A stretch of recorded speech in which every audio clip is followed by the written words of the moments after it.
Tilbage her, nu har jeg egentlig fået fedt hår, fordi i går der sad det dårligt. Jeg ved ikke hvorfor, jeg tror det var fordi der var meget blæst og vind og regn og sådan noget. Så gik det bare fuldkommen galt og køre på cykel her.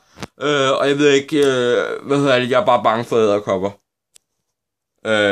Og der er også folk op i taget. Nej, men jeg skal svare på et spørgsmål, fordi at der er en, der har et serious problem.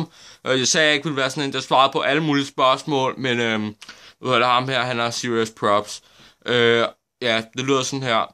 Du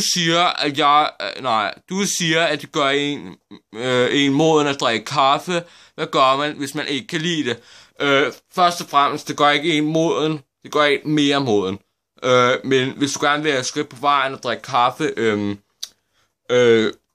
så hvordan du kan lide det, det er, at du gør det, at du skal ligesom, du tager noget, der ligesom minder om kaffe, sådan fysisk set. Og så forestiller du dig bare, og så kaster du ned i munden, og så kan det blive rigtig godt. Og så kan du gøre det, at du lukker øjnene, og lukker næsen, fordi så bliver det godt. Men jeg ved ikke, du kan også holde dig for næsen, men du kan også sådan der, hvis du holder vejr sådan, det kan du også gøre. Det er ligesom den måde, som de professionelle gør, men du kan også gøre sådan her.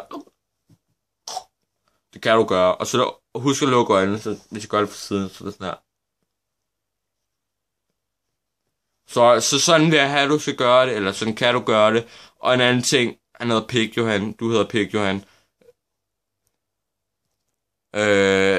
Ja, jeg ved ikke, jeg kan bare godt lide mit loft. Det er bare mere med Pig Johan, det er altså ikke så modent, men ellers så synes jeg, at det er meget flot, at du kommer og spørger.